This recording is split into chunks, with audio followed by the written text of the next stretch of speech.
Aga lähme nüüd siis pärastlõunal põhisõnumite juurde, mis on tänase päeva viimane osa. Ja tahaksin öelda,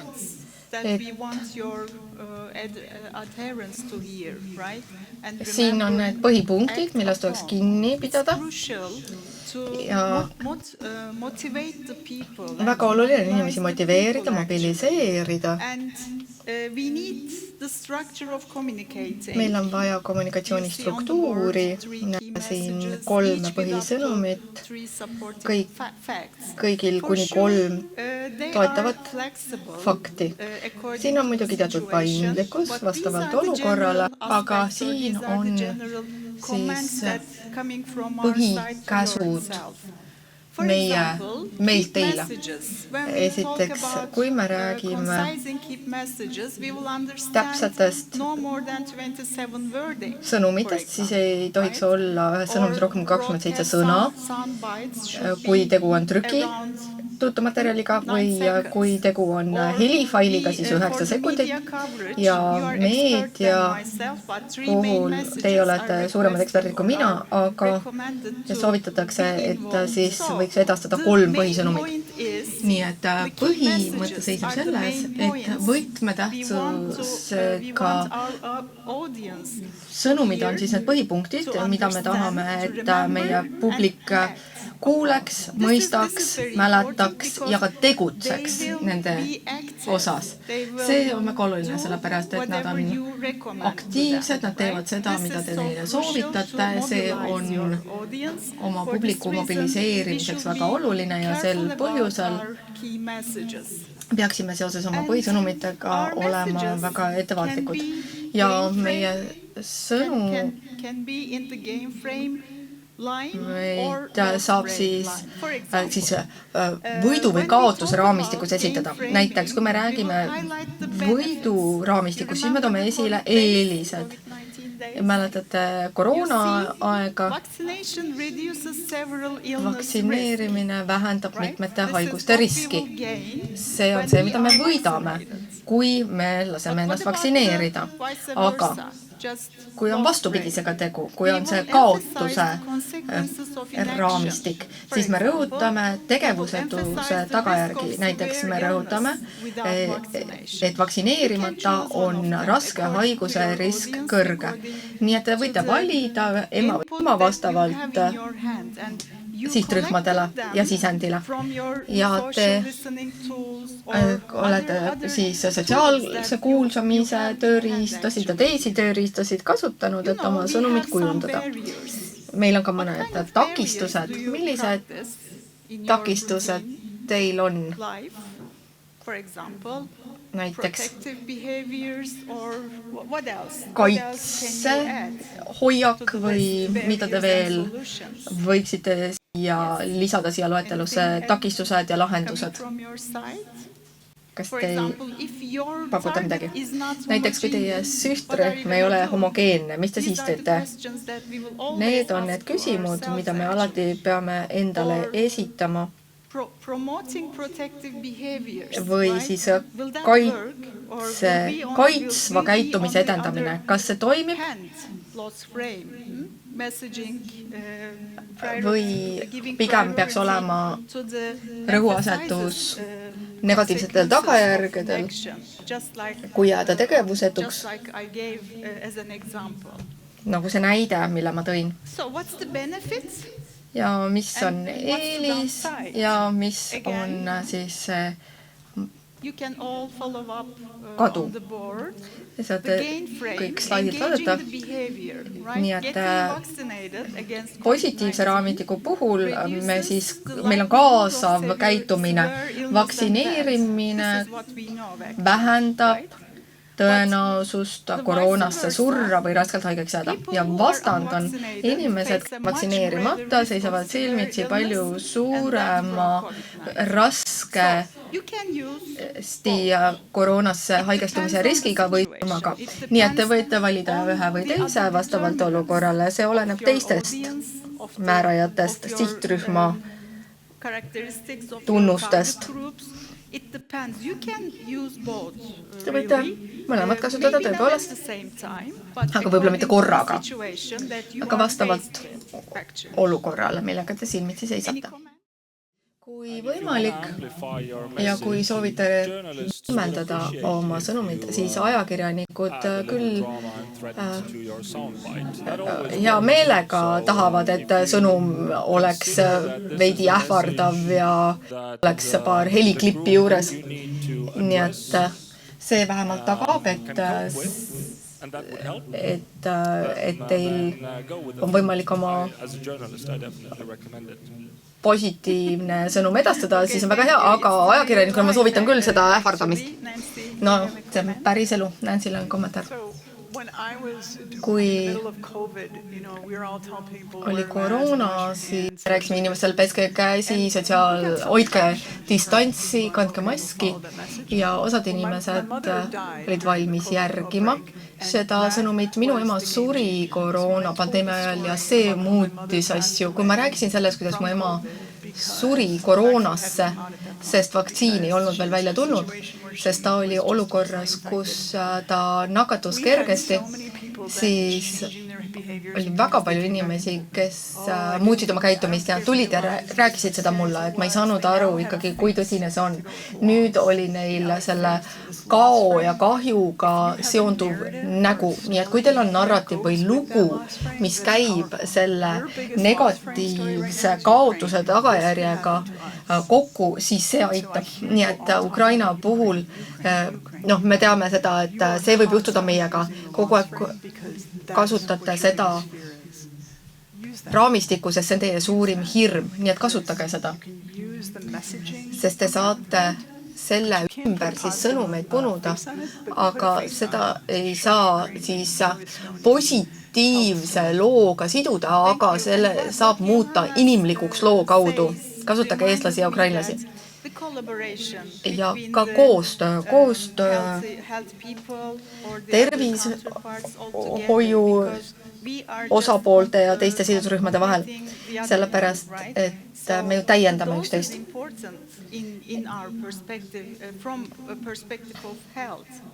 As you may just agree. So the collaboration between the sectors, right? Valdkondade vahel on määrava tähtsusega. Ja sõnumite koostamisel tuleks siis leida viise, kuidas ühiselt sõnumeid koostada, mis on suunatud avalikkusele. Meil on ka erinevaid raamistikke, siin on üks nendest, on ka teisi. Ja success raamistik, see on akronüüm.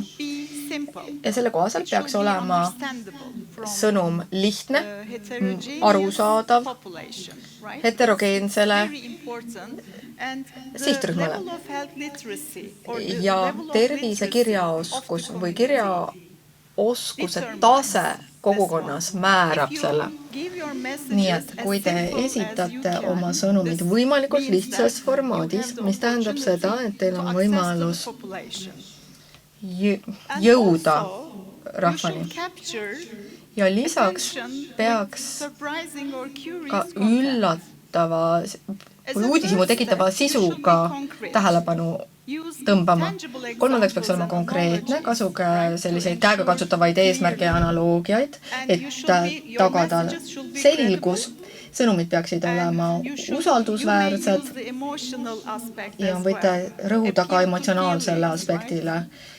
Natukene rõhutada tundeid, nagu te ise ka olete öelnud, võiks keskenduda siis inimlikele aspektidele. See toimib väga hästi, aga selles osas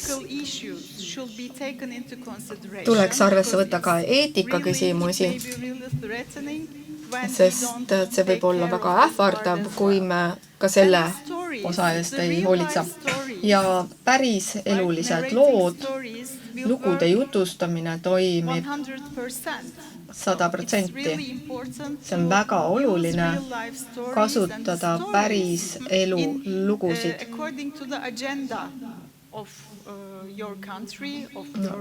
vastavalt oma riigi kontekstile. Nii et väga oluline on kasutada lugusid. Kas on küsimusi? Ma ütleksin, et kui me kogukonna heaks koos kogukonnaga tegutseme, siis see toimib. Kui ma koostan midagi ja ütlen, et tehke nii ja naa, siis see ei toimi. Aga kui minu tegevus käib käsi käes kogukonnaga, kaasame kogukonda ja me ühiselt edastame sõnumeid, siis see on võtmetähtsusega. Ma olen nõus, aga me õppisime koroona ajal väga palju ja toimus kogukonnas ka diskrimineerimist. Näiteks eakate suhtes meil on sarnased kogemused, aga mida me õppisime tegutsema koos kogukonnaga, et tagada hea tervis. See võib toimida, kui nende inimestega ühendust võtta ja kaasata just haavatavad rühmad, nii et see võib toimida. Ma natukene selgitaksin. Kas on mõni näide, mille puhul te pöördute kogukondade poole, kes vihkavad valitsust, kes arvavad, et valitsus on seal, et raha ära võtta ja neid mürgitada ja muuta nende elu ülihalvaks? Kas on mõni hea näide, kuidas siis jõuda nendeni, sellest saaks huvitav aru saada? Ma arvan, peame üles leidma võtmetähtsusega inimesed, me peame leidma võtmetähtsusega organisatsioonid ja asutused, see on ülioluline, kui me tahame jõuda kogukonnani, siis tuleb seda teha. See võib olla üks inimene, see võib olla üks suunamudija või mingi ühendus, mis on kogukonnas tegev. Ilma kogukonna kaasamiseta on minu meelest võimatu jõuda nende inimesteni. Ma arvan, et peaksime tulema esimese sammude juurde tagasi, me peaksime kasutama sotsiaalse kuulamise tööriistu väga professionaalselt ja siis ka ümber lükkama valesid väiteid, aga enne seda me peaksime täitma infolüngad. Väga palju on infolünkasid. Mõelge koroonale. Koroona alguses keegi ei teadnud koroona kohta midagi.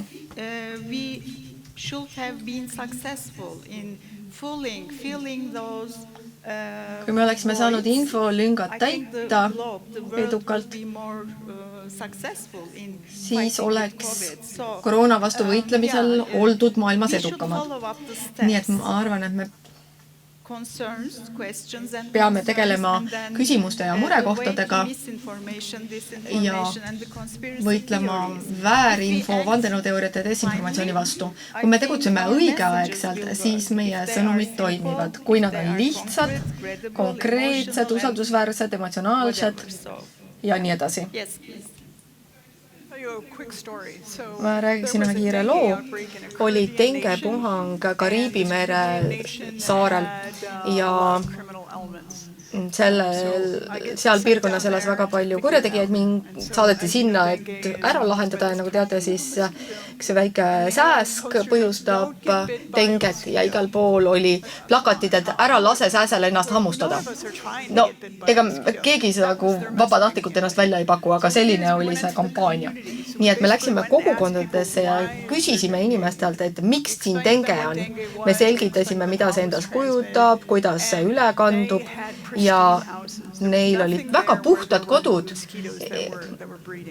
Ei olnud mingeid paljunemiskohti ja siis selle väga vaese slummi keskel oli lihtsalt prügihunnik, kus nägi sääskede paljunemist.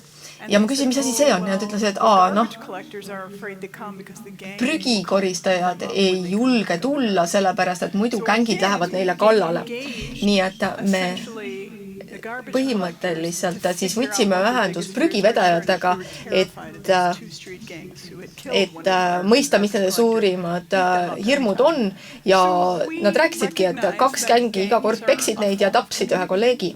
Nii et me peame pidime keskenduma kogukonnale. Kogukond on inimesed, kes tulevad kokku ja me suhtlesime nendega kui kogukonnaga, nii et ma kohtusin 30-15-aastase poisiga, nende gängiliikmetega ja nad tulid nagu laiad lehed kohale, istusid maha ja me rääkisime dengest. Ja 10 minuti pärast üks poiss ütles, et tema vanaemal on denge. Ja võt see oli see pöördepunkt. Ta ütles, minu vanaemal on denge, ma kardan, et ta sureb ära. Ja kõik käid vait ja kuulasid seda ja ütlesid, et kuidas seda ennetada.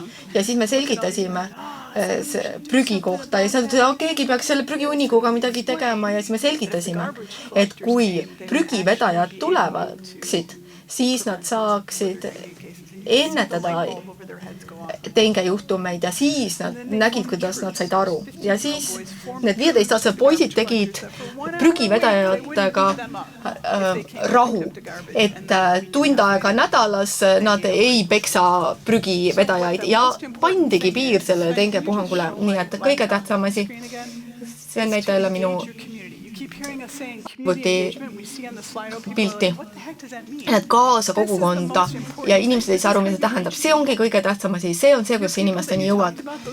Need kohutavad inimesed, kellest te rääkisite veebis, nad on kogukonna juhid. Meeldib see teile või mitte? Ma ei tahtnud ka mingite mõrvaritega rääkida, aga ma sain aru, et nad moodustavad kogukonna. Nii et kui rääkida selle 6 grupiga ja nemad on teie häälekandjad, siis see muudab kõike. Nii et minu gängiliikmed olid siin samad. Nii et ma rääkisin nendega, suhtlesin nendega, mitte kui lihtsalt mingite närukaeltega, vaid kui kogukonna esindajad ja edastasin rahva tervise sõnumeid ja nendest sai suuvõder. Mu vend on katoliku preester ja ma olen ta välja õpetanud, kuidas olla oma kogukonna kõneisik. Tal on suur hispaania keelne ohus sihtrühm ja tema usujuhina edastab neile sõnumeid. Nii et noorte puhul on see väga oluline, sest kui neist ilma jääd, siis jääd kõigest ilma, sest nemad on kõikides ühiskondades muudatuste esile kutsujad. Nii et kaasake noored, las nad koos teiega kujundavaid sõnumeid, see on hämmastav. Ja teie veebivihkajad, kelle nimesid ma ei mäleta, nemad on suunamudijad, nemad on kogukonna juhid, usute või mitte. Nad juhivad seda väga suurt veebikogukonda, suhelge nendega väga ettevaatlikult, sest muidu nad hakkavad rääkima, no minister tahab minu nõuandeid, nii et väga ettevaatlikult on nendega suhelda, aga kindlasti suhelda. Ja siis see, mis on usaldusväärsus, on väga oluline. Kõigepealt noored, siis tervishoiutöötajad, siis ajakirjanikud, kodaniku ühiskonnaorganisatsioonid, vabaühendused. Nii et kui me räägime kogukonna kaasamisest, siis ma räägin just nendest. Ma ei väida, et tuleb minna ja kõigiga rääkida igas kogukonnas. Ma räägin, et kaasake need inimesed ja nemad räägivad juba teie eest. Suur tänu. Ma ütleksin mõne sõnaga sellise teooria kohta, mida me õpilastele oleme edastanud, et kõik saavad kõike õppida, kui kasutatakse õigeid kommunikatsioonivahendeid ja viise ja teisi vahendeid. Siis 100% peaksid nad olema informeeritud ja tegutsema selle põhjal nagu vaja. See on oluline hariduse ja tervisehariduse raames. Kõik võivad õppida kõike 100% ulatuses. Lihtsalt tuleb kasutada õigeid töövahendeid, õigeid teateid ja me kasutame seda sagedasti ka oma igapäevases praktikas. Nii et hoidke, too on lihtne, tooge välja hüved ja tegevused, mis on ülioluline, sest teie sõnum peaks mobiliseerima teie kogukonna või inimese, te peaksite ootama oma kogukonna mobiliseerumist ette nähtud viisil. Nii et need on siis head näited, mida ma tahtsin jagada nendest teavitustest. Vaatame kõigepealt esimest plakatit. Esimesel on ainult üks sõnum. Ma annan teile minuti aega need läbi vaadata. Not technical, right? ei ole ju tehniline esimene. Sorry? Yeah, we have the rubric, yeah. Sorry. On the tables you have Laudadel on teil ka look together to the rubric. Vastav tööleht ehk saate sellele pilgu peale heita. Yes.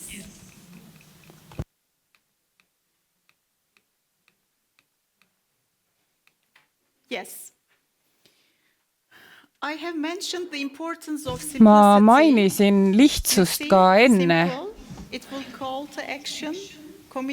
Ja siin on samuti välja toodud tegevused, et see toob välja hüved ja ohud, vaimne tervis, MHPSS, konkreetne, usaldusväärne, emotsionaalne ja lood. Need on need alapealkirjad ja tõigad, millega olla ettevaatlik nende teavituste loomisel just riski kommunikatsiooni ohte silmas pidades. Ja me saame hinnata oma sõnumeid, vajadusi, kuidas parendada, et skoori tõsta ja kui skoor on kõrge, siis see on ka kogukonnale aktsepteeritav. Näiteks, kui me vaatame esimest, siis see peaks olema lihtne. Nii lihtne, et ta on mõistetav kogukonna poolt. Nii et palun vaadake neid tabeleid ja liigume, vabandust, kas me võiksime liikuda tagasi just nende sõnumite juurde? No, just the posters, please. Yes. Plakatid, palun. Aga vaatame siis esimest. Sellel savel ma eelistaks veeta rohkem aega sõprade ja perega, mitte riskida suurte rahvamasside sees olemisega. See on üks näide teavitusest. Et kui te vaatate seda töölehte, mis teil nüüd on, siis jagage oma mõtteid ka esimese plakati raames.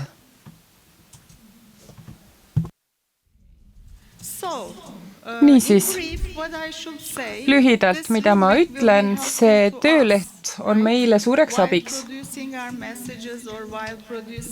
Sest kui me loome oma teavitusi ja visuaale, et kui me otsustame,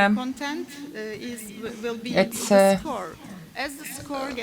skoor, kui selle skoori kasvades tähendab, et meie sõnumi ja teavituste edastus kogukonnal on edukas. Kas on veel mõni kommentaar praeguse kohta? Niisiis, see on veel üks näide, halb näide, võite seda juba ka tahvlilt vaadata. Need võivad olla teatud juhtudel tõhusad, näiteks neid võib kasutada tekitamas inimestes ärevust ja võib-olla ka hirmu, eriti just tubaka kasutajatele. See on ülemaailmne soovitus, et Maailma Terviseorganisatsioon peaks kasutama sellist materjali pakenditel. Seda ilmselt tehakse ka Eestis. Nii et see sõltub sellest, mida teie kogukond nii-öelda vastu võtab. Need on lihtsalt ühed teavituste näited. Ja kogu selle vaimse müra taustal kommunikatsioon, ma ei tea, kas see teooria on teile tuttav, aga stress kahandab võimet omandada informatsiooni 80% võrra. Seega, miks me kasutame kui me kasutame kommunikatsioonitehnoloogiaid, siis me kasutame väga selgeid minimaalseid sõnumeid, kus on lihtne keel ja väga oluline on ka mitteverbaalne kommunikatsioon, eriti juhtudel, kui info saajad on stressis, sellepärast et stress muudab meie oleku või eesmärgid keeruliseks ja ka sõnumitest arusaamise. Just sellel põhjusel peaksime asendama keerulised terminid lihtsamate alternatiividega. Näiteks nummerdamise asemel lugemist. Me peaksime vältima selliseid spetsiifilisemaid erialaseid termineid. Ja kui me loome teavitusi, me peame neid ka testima. Meil on erinevad tehnikad, mida me saame siis katsetada. Nii et esimene võib olla näiteks fookusrühmade arutelu. Võib-olla osad teist on ka läbi viinud fookusrühmade arutelusid ja te olete saanud nendest ka väga häid tulemusi, aga see oleneb publikust, see oleneb kogukonnast, te peaksite olema ettevaatlikud homogeensuse või heterogeensuse suhtes ja seda võib mõjutada ka rühmadünaamika, just neid fookusrühmade arutelusid. Teine näide on see sama struktureeritud intervjuu. Me kutsume neid süvaintervjuudeks. Kas te kasutasite neid tehnikaid, kas te kasutate neid oma igapäevatöös? Kolmas siis võib-olla ehk online küsitlused, et teil on seal teatud arvud. Näiteks,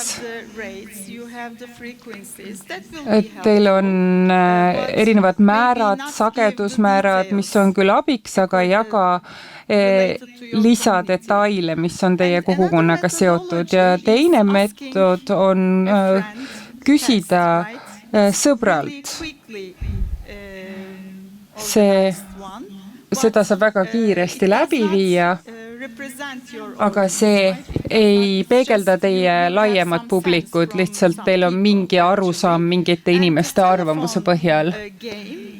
Ja telefonimäng, see võib olla oluline, see on kiire, võib olla abiks, aga taaskord te ei mõista selle läbi üldsuse dünaamikat, nii et minu soovitus teavituste testimise puhul on see, et te võite kasutada rohkem kui ühte tehnikat, te võite kasutada fookusrühmasid, intervjuutehnikaid ja teisi online küsitlusi, te võite kasutada rohkem kui ühte, et saada ülevaade rühmadünaamikast. Taas, see on veel üks teavitus. Kõige tõhusam viis ennetada ahvirõugeid on vältida füüsilist kontakti nakatunudega. Kui teil tekivad sümptomid, isoleerige ennast ja võtke ühendust tervishoiuteenuse pakkujaga. Nii et taaskord võite vaadata oma töölehte. See on ju lihtne, mis te sellest arvate? Üks võtmetegevus. Olete nõus minuga? Siin öeldakse vältige kontakti ja teine on konkreetne. See täpsustab tegevused juhul, kui tekivad sümptomid. Meil kõigil on see sõnum selge seeläbi. Ja see on usaldusväärne. Meie jaoks oma eriala spetsialistid on usaldusväärsed ja see on ka emotsionaalne, sest et see toob välja isikliku turvalisuse ja ka teiste eest vastutamise, nii et see sõnum sisaldab kõiki nelja. Mida ma soovitan, on testida neid teavitusi. Näiteks, kui inimesed mõistavad erinevaid aspekte, mis on seotud sõnaga vältima, siis te saate selle põhjal välja selgitada, mida te tahate öelda ja kui publik mõistab teid õigesti, siis te saate kasutada sõna vältima, aga kui nad ei mõista ja kui te ei taha neid nende meelt muutma hakata, siis te võite muuta oma teavituse sõnastust. Veel üks näide, maski kandmine rahva hulgas siseruumides ja vaktsiinide ajakohastamine märkimisväärselt vähendab teie võimalust kannatada COVID-19 tõsiste järelmite all. Mis meil siin on? Mask, vaktsiinid, kõik on nõus. Aga järgmine osa, see toob välja see, kui oluline on, et kõik vaktsiinid oleks tehtud, ehk siis vastutus. Ja see on konkreetne. See määratleb, et siseruumid, kus on palju inimesi, seal tuleks maski kanda. See on ju väga selge ja usaldusväärne. See toob välja mitte kaitsvad meetmed, me ju kõik teame neid, ja emotsionaalsuse külje pealt see viitab ju iga inimese enda võimekusele riske maandada, nii et see on aktsepteeritav teavitus. Veel üks. Ahvirõuged on tõsine haigus. Me tugevalt soovitame kõigil olla sellest teadlik ja võtta sobivaid meetmeid vältimaks nakatumist. Võib-olla, kui me tahame seda lauset muuta, siis see peaks olema konkreetsem ja peaks viitama tõenditele, teadusele.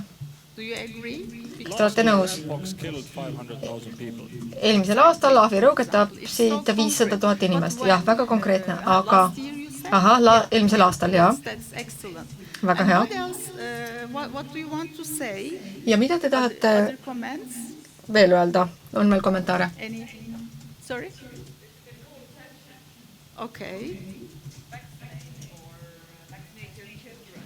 Peaks olema midagi vaktsineerimise kohta, midagi konkreetset. Vaktsineerige ennast või lapsi. Nii et me tungivalt soovitame kõigil olla sellest teadlik ja rakendada vajalikke meetmeid ja vaktsineerimine, et vältida ahvirõugedega nakatumist, sellepärast et see on tapnud väga palju inimesi, eelmisel aastal tappis väga palju inimesi. Nii et me peaksime muutma selle konkreetsemaks, arusaadavamaks ja võib-olla viitama siis tõenditele ja teadusele. Veel üks. Koroona on endiselt olemas, nii et järgige suuniseid ja jääge terveks. Milliseid suuniseid? Võite öelda suunis A, suunis B. Milline suunise versioon ja ei mingeid konkreetseid tegevusi, kaitsetegevusi ei mainita, sellepärast et meil on konkreetseid tegevusi selleks, et haigust ennetada. See peaks olema konkreetsem sõnumi edastamisel. Ja passiivne toon. See toon on liiga selline üldine, ei ole kiireloomulisust ega selget motivatsiooni, et miks need tegevused olulised on. See peab olema selline aktiivne toon, sest see mobiliseerib sihtrühma.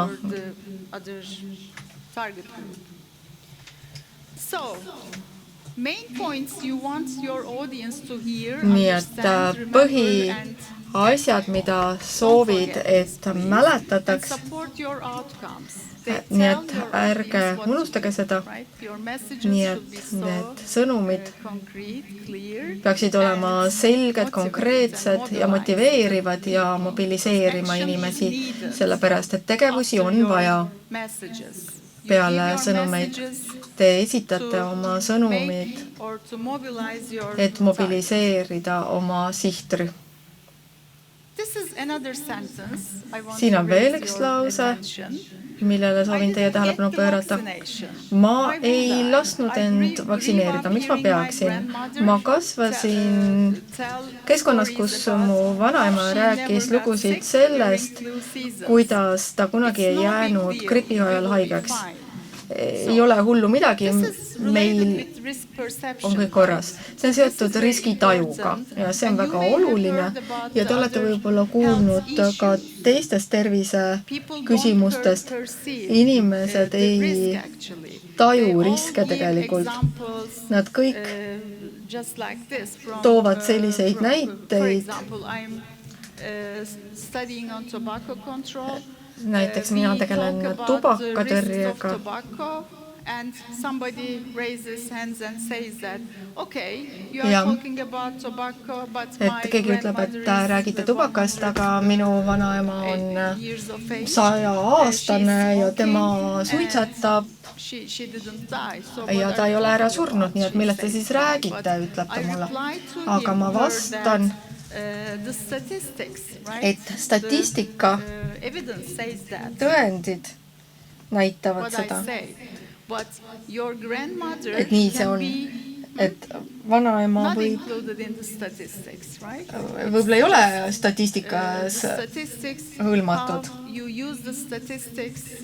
Kui ta statistikat kasutad, et publikuni neid sõnumid viia, nii et mida teha selle taju muutmiseks? Mida on võimalik teha, et muuta seda taju? Mida te ütlete sellele inimesele?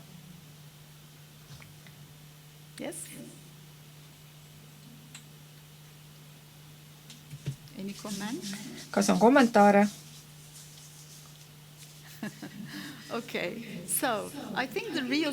Nii et ma arvan, et siin on ka need päris lood olulised. Päris lood, mis tulevad sihtrühmalt, publikult, kogukonnalt. Leiate kogukonnast need päris lood ja saate kaasata need inimesed ka oma sõnumi edastusse. Nii et see peaks olema usaldusväärne, nagu ma ütlesin. Sihtrühmad peaksid teid uskuma. Me peaksime tõendeid kasutama, oma kogemusi. Peaksime päris inimeste lugusid rääkima ja üksikasju edastama. Sest inimeste lood on erinevad ja nad tahavad ka olukorra üksikasju kuulda. Nii et me peaksime üksikasju edastama vastavalt olukorrale. Ja me peame kasutama emotsionaalseid aspekte, nagu me oleme rõhutanud. Me peaksime rääkima inimestest, päriselu lood on määrava tähtsusega ja need peaksid ka seonduma olukorraga. Me nimetame seda empaatiaks tegelikult ja need tunded on kasulikud, et inimesi motiveerida seoses sellega, mida me soovime, et nad teeksid. Nii et emotsionaalsed aspektid tuleks ka sõnumi edastamisel kasutada. Ma olen maininud, kuivõrd olulised on lood, nii et me peaksime alati kaasama ka päriselulisi lugusid sõnumi koostamisel.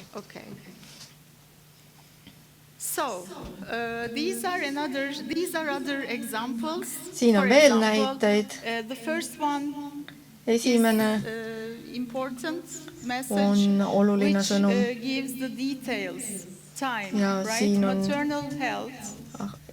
emade tervis. Nii palju naisi sureb iga aasta seoses raseduse ja sünnituse komplikatsioonidega.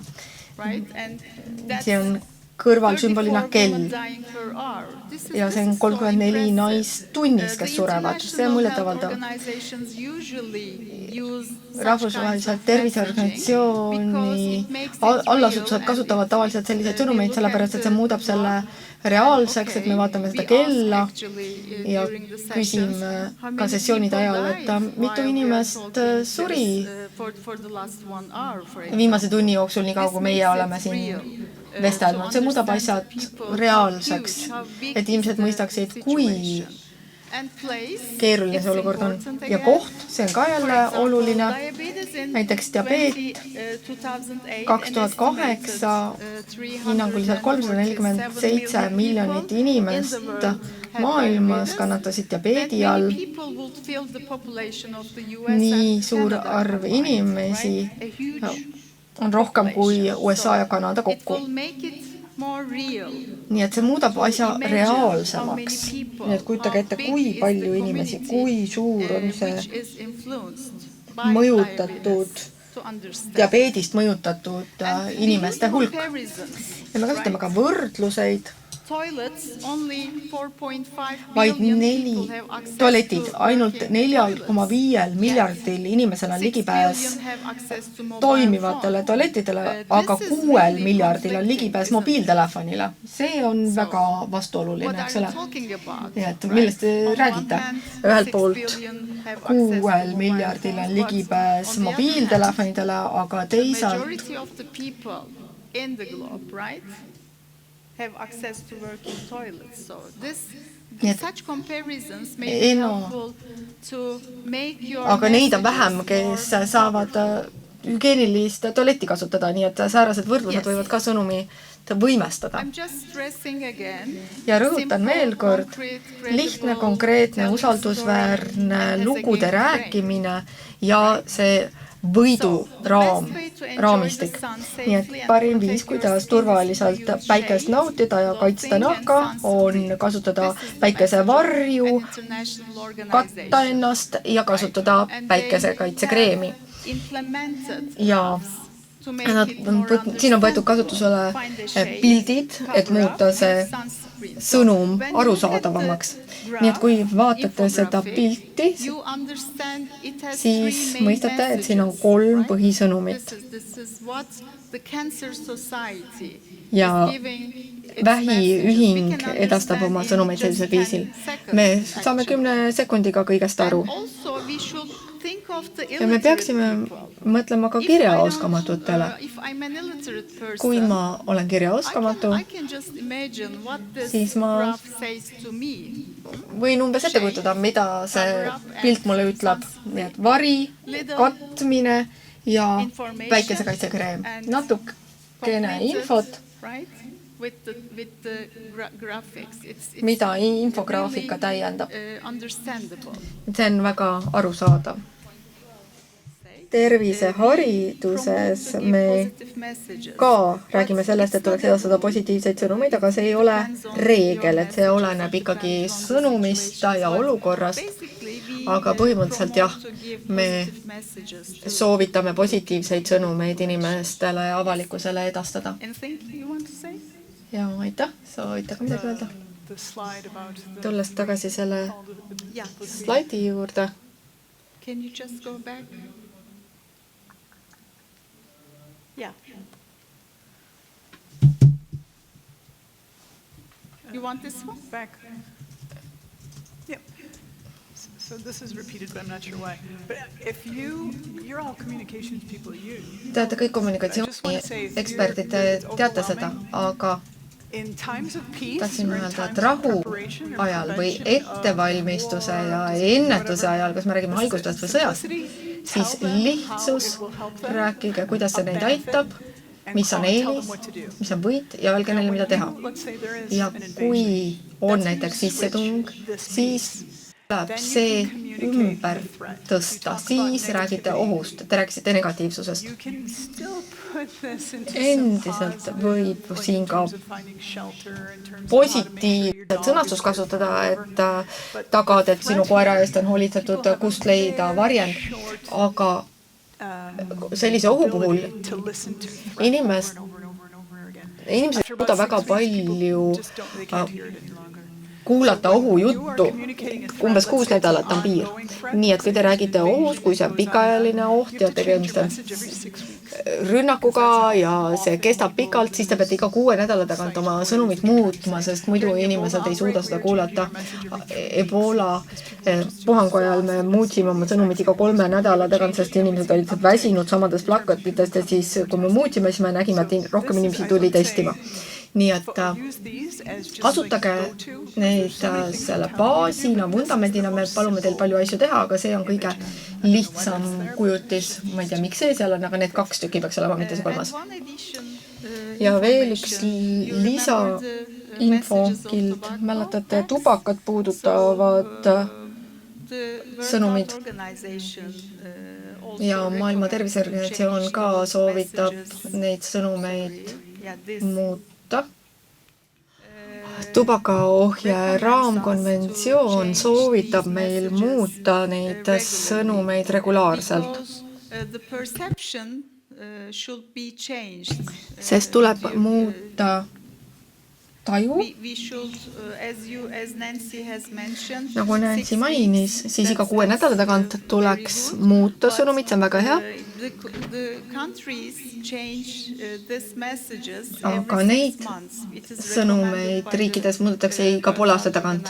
Maailma Terviseorganisatsioon soovitab seda teha. Võib-olla siin ka juriidilistel ja praktilistel põhjustel. Kui inimesed näevad kogu aeg samu sõnumeid, siis see mõne aja möödudes enam ei toimi. Nii et me peame pidevalt oma sõnumeid muutma. Jah, see on tõendatud ja need uuringud pärinevad peamiselt Austraaliast ja ka teistest riikidest, et need sõnumid toimivad, eriti kirjaoskamatute puhul ja noorte puhul. Kui nad näevad neid sõnumeid, siis nad ei lähe ostma.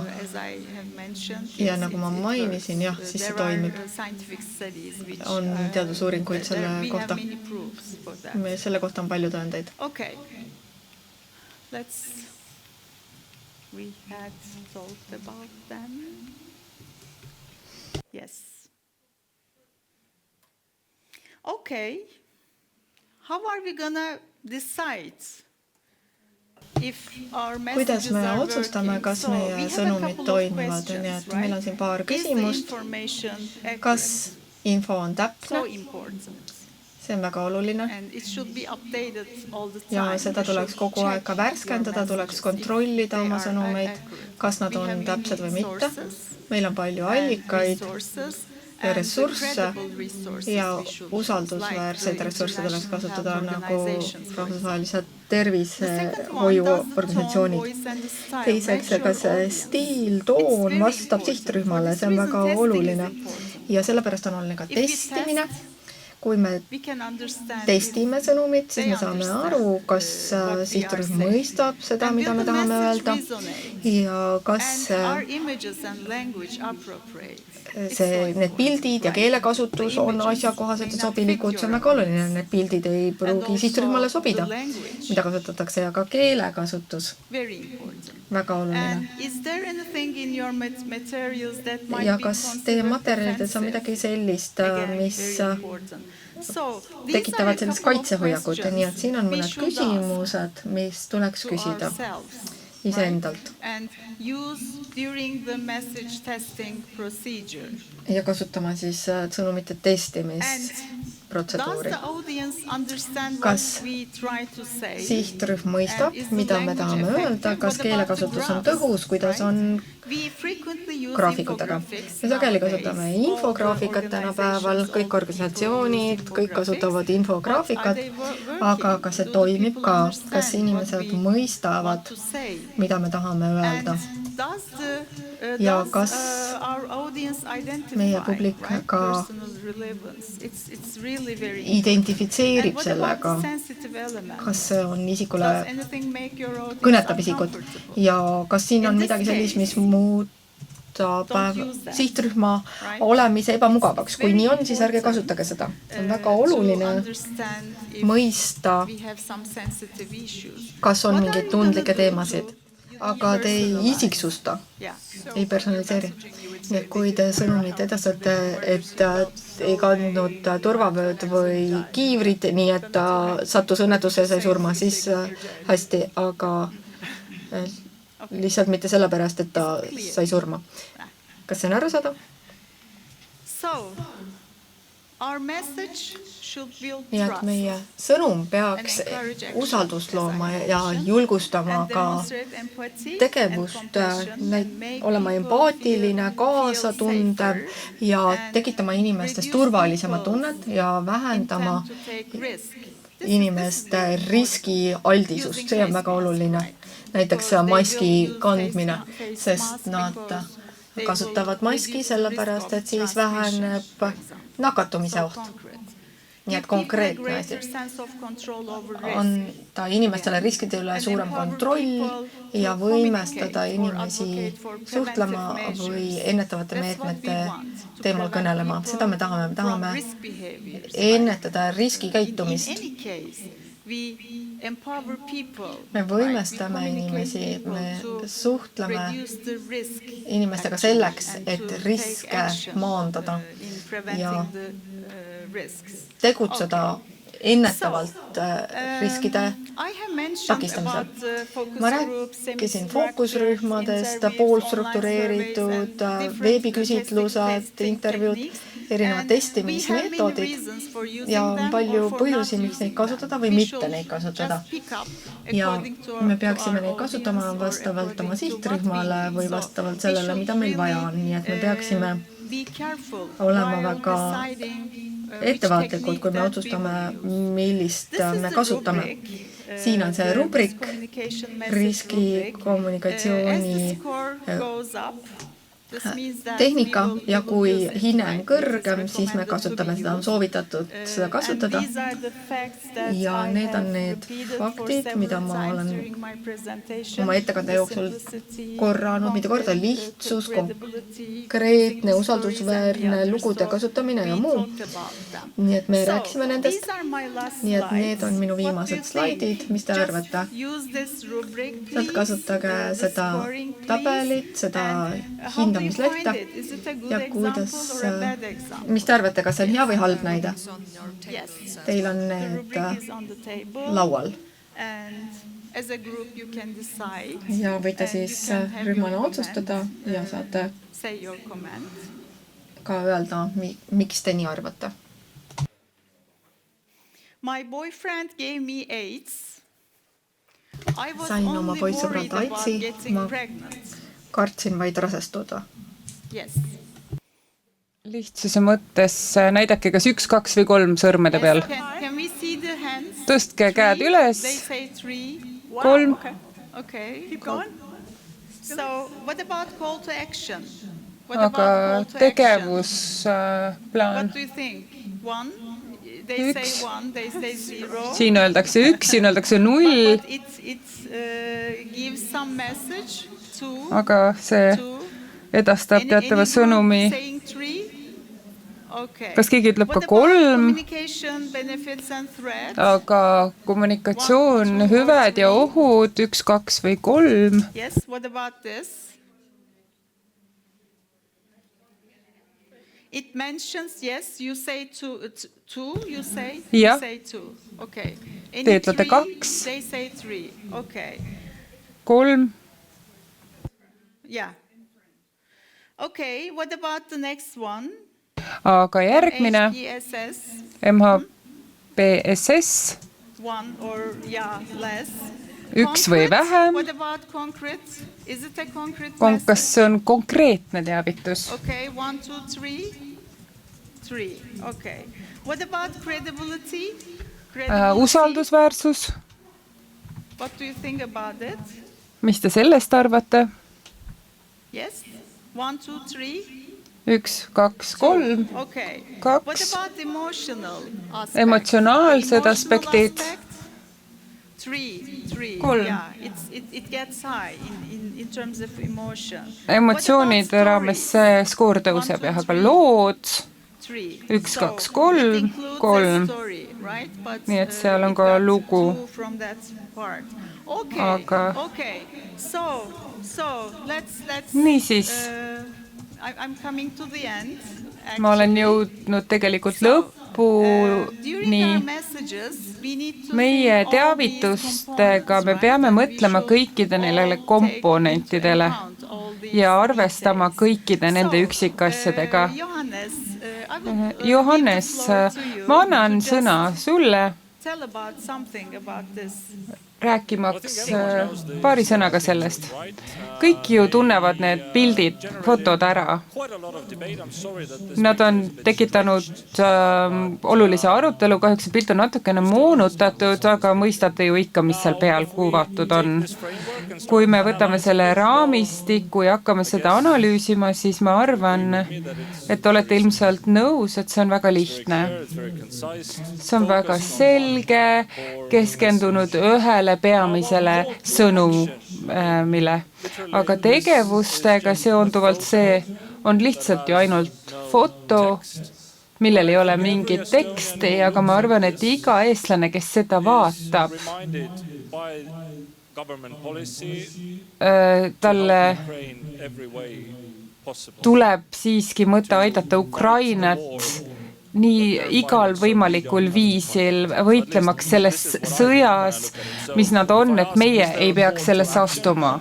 Et kui ma küsin, kas siin on ka selline nagu üleskutse, siis ei, aga see, kuidas see sotsiaalses kontekstis toimib, kas see toimib, kas teie meelest on see 0, 1, 2, 3.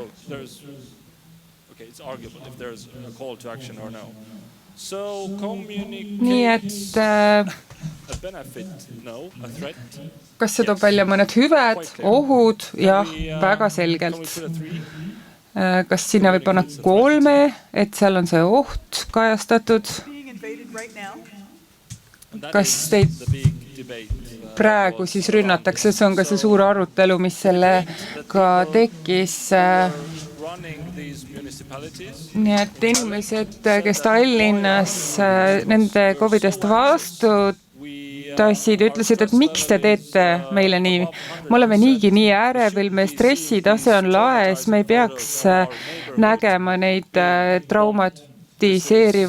traumeerivaid pilte meie kodukohast, mis on hävitatud. Olgugi samal ajal inimesed, kes toetasid seda kampaaniat, nagu te ka mäletate, ütlesid, et see on täpselt see, mida me peame tegema. Et inimesed, kes seal elavad, mõistaksid, et nemad võivad olla järgmised. Ja see on päris oht, päris asi. Inimesed täpselt nagu meie elavad Ukrainas seda igapäevaselt üle. See oli ju kunstiline projekt, kui keegi soovib vastu väidelda, palun. See oli 2 noort kunstnikku, kes arvasid, et nii saab ühiskonda äratada. Aga seda nad just tegid.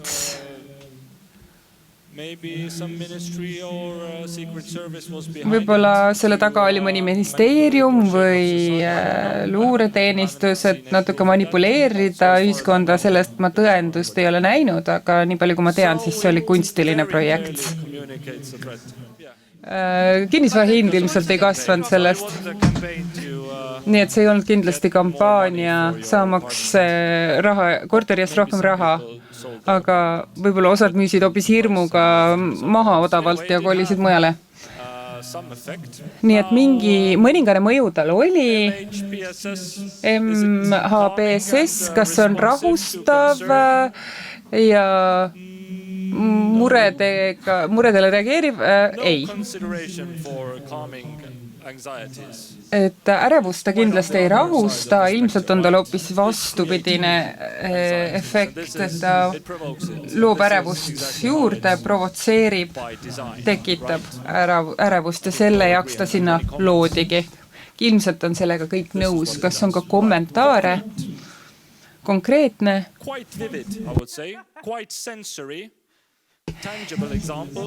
Siin on tõestatavad näited, mis loovad selge pildi.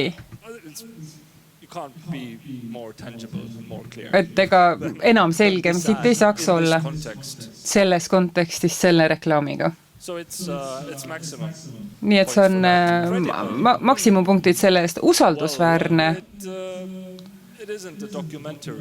Noh, see ei ole dokumentaal, see ei tsiteeri ei inimeste isiklikke kogemusi ega viita dokumenteeritud tõenditele, aga see viitab sellele, mida me oleme näinud Ukrainas toimuvat. Kui Ukrainas praegu sõda ei oleks, kui me üldse ei mõtleks selle konteksti peale, siis me ilmselt ei pööraks ka sellele tähelepanu, kuna me kogu aeg sellele mõtleme, siis kas me saame siis öelda, on see usaldusväärne, ilmselt mitte selle raamistiku mõistes. Kas see toimib? Sest et me arvame, et see on päris, jah. Ja see sobib ka meie sisemiste hirmudega. Emotsionaalne, tugev tunnetel mängimine vallandab hirmu. Jah, maksimumpunktid ja lood. See on ju selge narratiiv. See on see, mis juhtub, kui Venemaa meid ründab. Siin on lugu. Kõik saavad sellest aru. Meie kodud hävitatakse. Üks kõige võimsamaid lugusid, mida rääkida. Meil on üks pilt veel, aga see on see sama teema ja toimib täpselt samamoodi. Taaskord see on natuke moonutatud, aga kontekst, sõnum ja see, kuidas see kunstiprojekt toimib, on täpselt sama. Ja see tõi endaga kaasa elava arutelu Eestis ja kahetisi arvamusi, aga see oli väga võimas kampaania. Ma ei tea, kas see aitas kedagi Eestis, selles ma ei ole kindel, sest ma ei usu, et statistika vene keelt kõnelevas kogukonnas nii-öelda muutus, kui nemad tajusid sõda Ukrainas teistmoodi. Et kas nad pärast seda tajusid seda teistmoodi, aga arutelu oli. Maatriksi põhiselt on see hea sõnum, aga MHBSS-i põhiselt oli see skoor ikka väga halb. Et kas saab selle kuidagi paremaks? Ei. Aga viis muuta see heaks sõnumiks on see, et kui teil on ka mingi jätku sõnum sinna, hingake sisse, rahunege maha. Need on olemasolevad ressursid, nii et sellele saaks lisada ka midagi, et oleks MHBSS sõbralikum, aga sellisel viisil ma seda ei väljastaks, ma lisaks siia ka MHBSS vaate. Me oleme tänaseks lõpetamas. Ma loodan, et need teavitused ja sõnumid tulid teile nii-öelda selgelt meie poolt tänasel pärastlõunal. Ma olen kindel, et parandate oma ekspertiisi vastavalt oma publikule, nii et need olid see oli vaid see raamistik, mida me saime jagada teiega, nii et suur tänu täna meiega siin viibimast.